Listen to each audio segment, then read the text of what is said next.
Et je m'adresse à tous les Banyarwanda au nom du peuple congolais. Sérieux? Vous êtes le seul peuple au monde qui n'arrive pas à comprendre le concept de la naturalisation ou quoi? Vous pouvez prendre les noms de toutes les montagnes du Kivu. Les Banyamulenge ne sont pas des Congolais. Ok? Bonjour, je m'appelle Jenny Fouti. Kosidingo Kosi Fwakumenga. Je suis Bénin Congo, je suis Moukongo, je le dis, je l'assume et je le proclame. Je suis congolaise et je m'adresse à tous les Banyarwanda au nom du peuple congolais. Chers Banyarwanda, immigrés de 1950 et réfugiés du génocide de 1993 en RDC, sachez une chose, les Banyamulenge ne sont pas des Congolais, ok? Les Banyamulenge n'existent pas, ok? Vous pouvez prendre les noms de toutes les montagnes du Kivu et en faire votre tribu. Cela ne vous fera pas devenir Congolais d'origine, ok? Appelez-vous si vous voulez Banyamulenge, Banyaragongo, Banyamikeno, Banyamuragira, et même Banyavirunga. Vous ne serez pas Congolais d'origine et vous n'aurez pas Minembwe. Si la loi du 20 juin 61 a fait de vous des Congolais, sachez que c'est juste une régularisation qui vous a été accordée. Mais rappelez-vous de la loi du droit du sol en France, qui donnait automatiquement la nationalité française à tout enfant né des parents étrangers sur le sol français. Mais cette loi ne leur donnait pas la nationalité d'origine. Ne confondez pas la naturalisation à la nationalité d'origine. Sérieux? Vous êtes le seul peuple au monde qui n'arrive pas à comprendre le concept de la naturalisation ou quoi? La naturalisation, c'est l'acquisition d'une nationalité ou d'une citoyenneté par un individu qui ne la possède pas à sa naissance. Depuis quand des étrangers naturalisés dans un pays d'accueil peuvent réclamer le droit d'être reconnus comme des entités d'origine? Allô?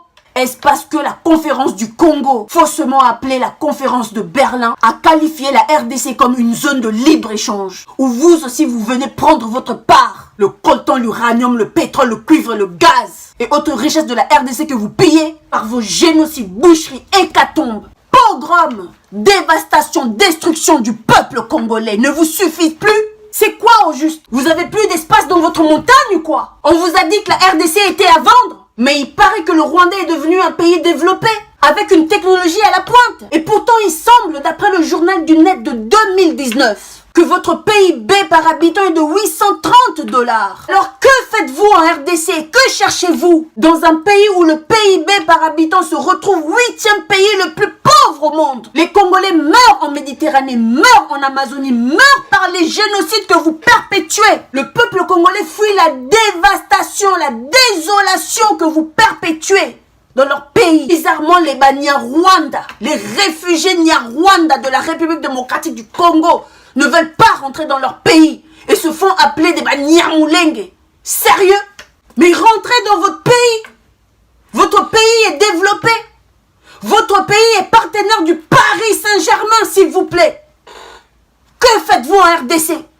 Le Congo n'est pas à vendre.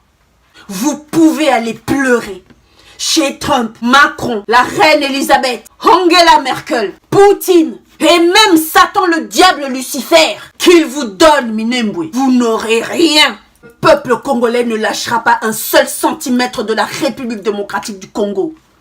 Ok, pour ce, il faudra nous tuer tous. Alors, cher Banyarwanda, laissez-moi vous apprendre l'histoire de votre peuple, exterminé par vos pères, fuyant votre montagne et à qui nous avons hébergé, accueilli, avant que le peuple qui constitue le Congo, dessiné par Stanley et Léopold II, soit appelé la République démocratique du Congo. Votre peuple était dans des grottes, en train de gratter les roches de votre montagne pour trouver la sortie. Ok? La RDC est le seul pays africain qui s'est créé grâce à l'accord des chefs de tribus qui ont signé un accord avec Léopold II en acceptant de s'unir avec d'autres tribus, d'autres peuples, d'autres clans pour en faire un pays, la République démocratique du Congo. Vous avez des services de renseignement en Belgique. Alors demandez-leur de vous octroyer les documents des accords des chefs de clans, de tribus, de peuples faits avec Léopold II. Et vous ne serez pas surpris de voir la soi-disant tribu de vos pères, Nyarwanda, faussement dit Nyamulenge ou Tutsi congolais, dans cet accord de 1885. Et vous savez pourquoi? Parce que les Banyarwanda n'étaient pas en République démocratique du Congo en 1885. Parce qu'en 1885, les Banyarwanda, les Tutsis, étaient dans les grottes en train de gratter pour trouver la sortie de la montagne. Même les premiers immigrés rwandais fraîchement sortis de la montagne du Rwanda, du roi Niginya, sont arrivés au Katanga en 1950 comme main-d'œuvre ramenée par avion par les Belges. Ça, c'était la première immigration. La deuxième immigration, le prétexte du génocide rwandais pour infiltrer la RDC. Infiltrer la RDC militairement, politiquement et maintenant territorialement. Non. Mais sérieusement, depuis quand les noms des tribus congolaises portent les noms des montagnes, des rivières, des arbres?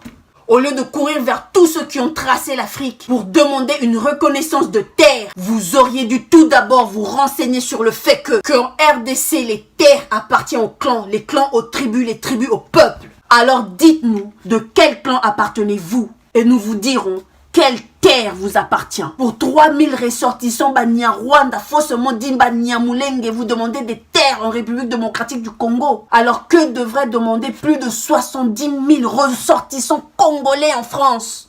Les Congolais ne demandent pas des terres en France.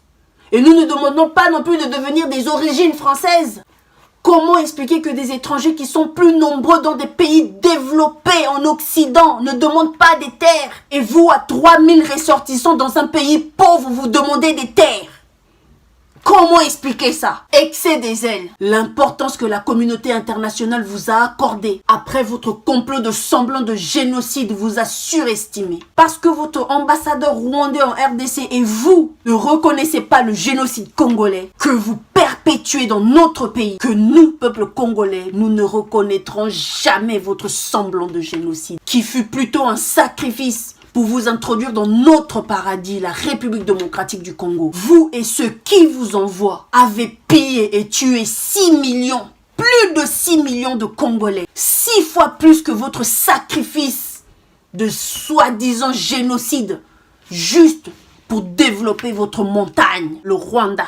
Comment vous faire comprendre que lorsque Stanley, en 1885, à la conférence du Congo, n'a recensé ni un territoire, ni un clan, ni une ethnie, ni même une communauté appelée au nom de Banyamulenge, ou Tutsi Rwandais ou Tutsi Congolais. Notre montagne Mulenge que vous essayez à tout prix de vous approprier appartient au Babembe. C'est en 1976 que Gisard Muoza vous a inventé cette appellation des Banyamulenge, une identité d'infiltration. Sérieux?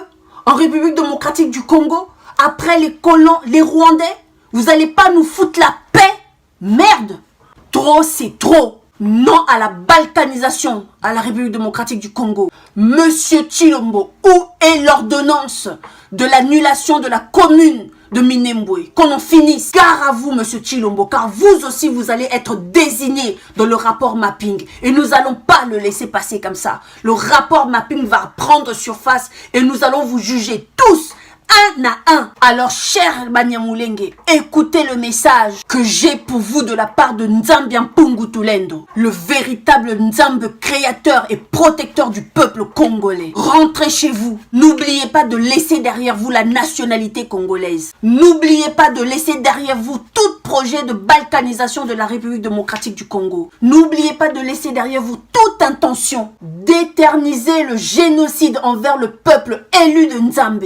Sinon, voici le sort. Comme votre Dieu a dit à Josué de faire à Haï, le peuple Congo, des vaillants guerriers envahiront votre montagne que vous appelez pays Rwanda. Vous feront la guerre et éliminera tous ceux qui respirent. Votre montagne s'écroulera et deviendra une prairie. Le Congo n'est pas à vendre. Le Congo n'appartient plus à Léopold II. Le Congolais n'appartient pas à l'Union européenne, ni à la communauté internationale. Le Congo appartient aux clans, aux tribus, aux ethnies et au peuple congolais. Vous ne toucherez pas à Minembwe. Croyez-moi.